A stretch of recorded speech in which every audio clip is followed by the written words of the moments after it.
네, 안녕하십니까. 반갑습니다. 오늘 본문에서 등장하는 칠병이어의 기적은 마가복음 6장에서 베푸셨던 오병이어의 기적과 같은 이적이라 말할 수 있습니다. 다른 것이라면 오병이어의 기적은 유대 땅에서 베풀어진 것이고 칠병이어의 기적은 이방 땅에서 베풀어진 것입니다. 오병이어의 사건과 동일하게 예수님께서는 무리를 불쌍히 여기셨습니다.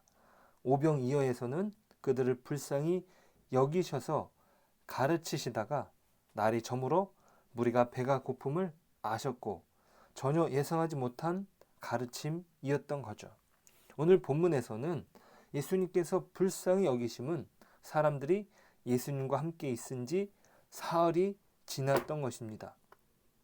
사흘 이상의 음식을 가지고 오기는 무리였던 것이죠. 놀라운 것은 이들이 예수님의 말씀을 듣기 위해 며칠이고 함께 있었다는 것입니다. 얼마나 예수님의 말씀을 사모하였으면 그 열심이 사흘을 훌쩍 넘기게 만들었던 것이죠. 그러한 열심이 이방 땅에서 이루어졌다는 사실이 놀랍습니다. 예수님께서 먹이신 사람들은 그 숫자가 약 4천 명이었습니다. 그리고 사람들을 흩으셨습니다. 처음부터 예수님께서 이적을 베푸시며 사람들의 이목을 집중시킨 것이 아니라 오직 말씀을 통해 이들에게 은혜를 베푸셨다는 사실이 중요합니다. 이적은 말씀이 베풀어진 이후에 허락되었다는 사실을 우리는 기억할 필요가 있습니다. 이적은 예수님께서 말씀의 완성으로 오셨음을 보여주는 표시일 뿐입니다. 예수님께서는 이적만을 베푸시지 않으셨죠. 그것이 예수님께서 오신 이유가 아닙니다. 진정 우리에게 허락된 하나님의 말씀이 육신이 되어 오신 분이 예수님이다 라는 사실을 기억해야 합니다. 하지만 바리새인들은 오히려 표적을 구합니다. 예수님과 제자들이 달마누다 지방에서 벳세다로 가는 도중 갈릴리 바다에서 바리새인들을 만났습니다. 그들은 표적을 구하고 있습니다. 왜입니까? 11절에서 기록한 것처럼 예수님을 힐난하고 시험하기 위함입니다. 어디 우리가 원할 때 기적을 행한다면 우리가 믿어줄게 라는 심보였던 것이죠. 그리고 예수님께서 혹여나 실수라도 한다면 좋은 기회로 여겼던 것입니다. 사실 이들은 예수님에 대하여 전혀 인정하는 바가 없었습니다. 자신들의 전통이 우선이 되어서 진정 율법의 의미를 퇴색시켜 버리는 그들의 전통, 그 안에 예수님이 눈에 들어오지 않는 것이죠.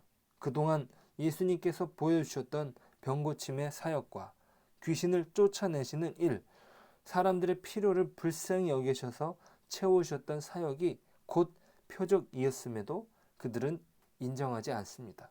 예수님께서 선지자들이 예언한 대로 아버지로부터 보냄받은 자라는 사실의 확실한 증거가 충분했음에도 이들은 인정하지 않는 것이죠.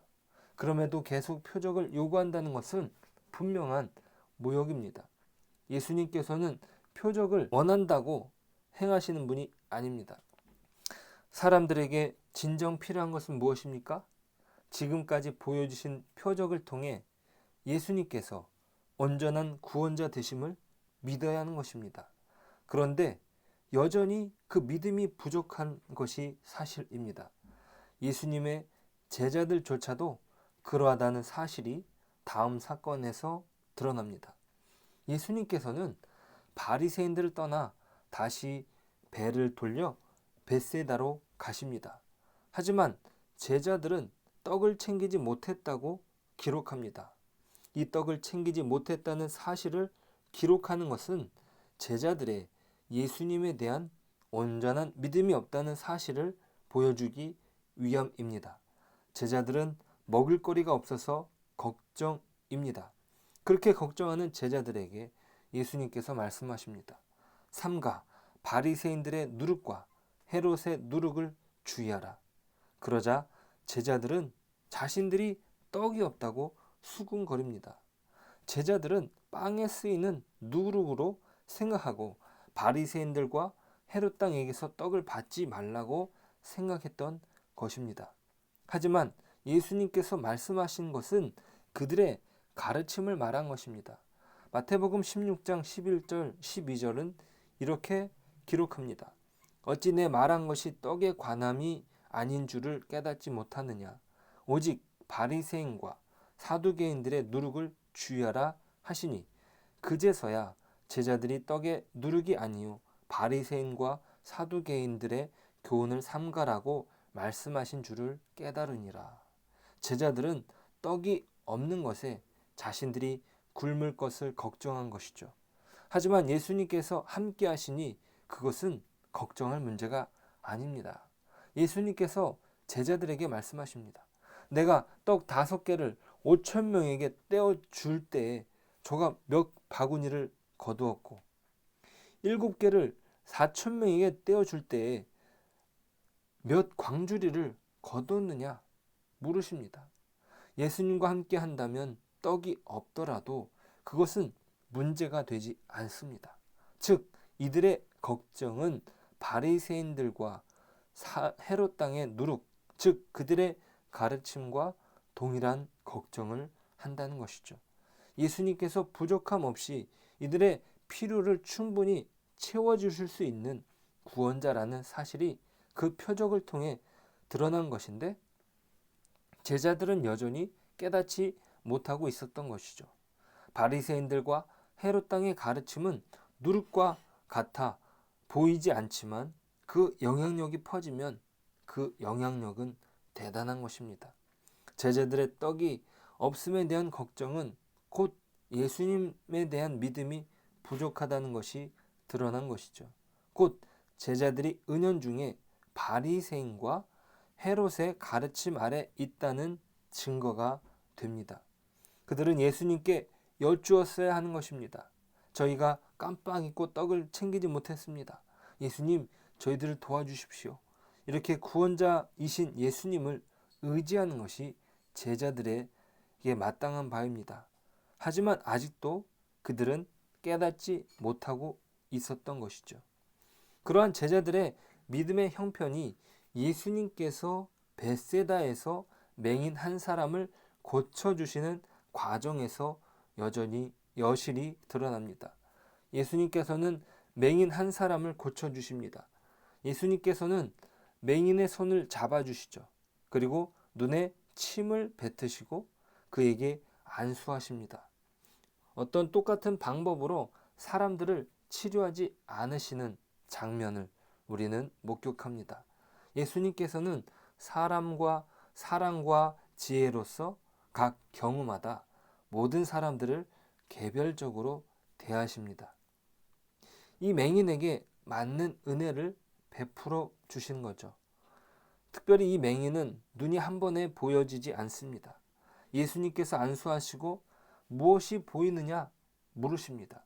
그러자 맹인은 대답합니다. 예, 사람들이 보이나이다. 나무 같은 것들이 걸어가는 것을 보나이다. 아무것도 보이지 않았던 사람에게 나무 같은 것이 보이게 된 것입니다. 그들이 사람이라는 사실을 이 사람이 어렴풋이 알게 된 것이죠. 그리고 또다시 눈에 안수를 하십니다. 그러더니 그가 모든 것을 밝히 보이게 되었습니다. 놀라운 치유가 이 사람에게 베풀어진 것이죠.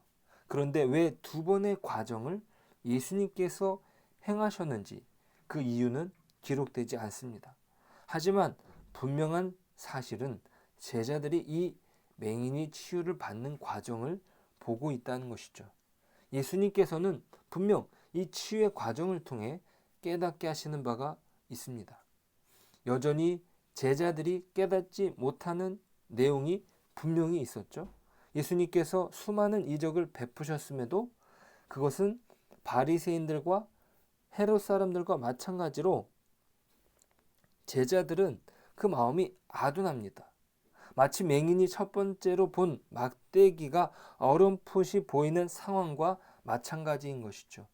하지만 예수님께서는 그 상황을 내버려 두지 않으십니다. 다시 안수하셔서 그로 하여금 모든 것을 밝히 보이게 하십니다. 예수님께서는 분명 제자들을 이끄셔서 밝히 깨닫게 하실 것입니다. 예수님의 표적의 완성은 실제로 십자가에서 드러나죠.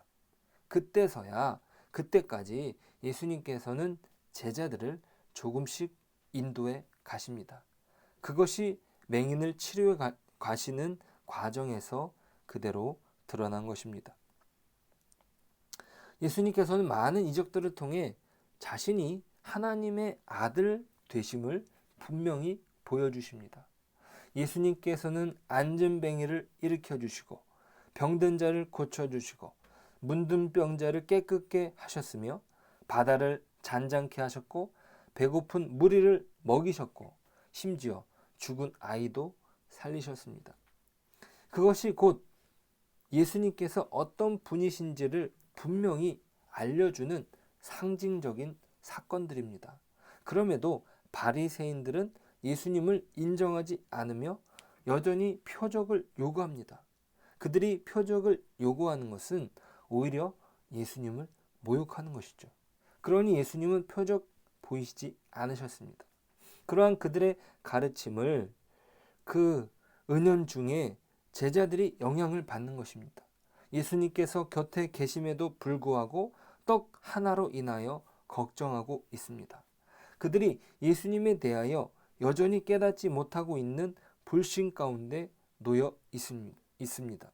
예수님께서는 그들의 깨닫지 못함을 분명히 지적하시죠. 어쩌면 예수님께서 눈먼 맹인을 치료하시며 보여주시는 것이 그것일지 모르겠습니다. 그들이 조금씩 천천히 알아가는 과정 가운데 밝히 보게 될 때가 온다는 사실을 말이죠. 예수님께서는 분명히 지적하시면서도 조금씩 천천히 제자들을 인도하십니다. 우리도 마찬가지입니다. 세상의 영향력 아래 우리가 걱정하는 것도 먹을 것에 한정되어 있을 때가 있습니다. 우리의 필요를 걱정하며 예수님께서 곁에 계심을 잊습니다. 세상의 가르침이 우리에게 더욱 크게 느껴지는 것이지요. 그때 예수님께서 우리에게 분명히 말씀하실 것입니다. 아직도 깨닫지 못하느냐? 우리는 그 말씀에 정신을 차리고 주님을 온전히 따라야겠습니다. 예수님께서는 그런 우리의 손을 잡으시고 조금씩 천천히 가리워졌던 눈을 뜨게 하실 것입니다. 그것이 우리에게 베풀어 주시는 은혜인 줄 믿습니다. 기도하겠습니다. 하나님, 오늘도 우리에게 말씀을 주심을 감사합니다. 제자들이 먹을 것에 걱정하고 있을 때 예수님께서는 자신이 행하셨던 일들을 기억하게 하셨습니다. 하나님, 저희들이 먹을 것이 없어 걱정합니다. 하나님, 우리의 믿음 없음이 여전히 제자들과 동일합니다. 하나님, 우리가 기억하기를 원합니다. 하나님께서 우리에게 행하셨던 일들을 기억하며 나아가게 하여 주옵소서. 눈먼 맹인을 고치시는 과정을 통해 그가 처음에는 어렴풋하였지만 완전히 밝히 눈이 보여줬던 것처럼 저희들의 믿음도 날마다 온전해지기를 도와주옵소서. 예수님의 이름으로 기도드립니다. 아멘.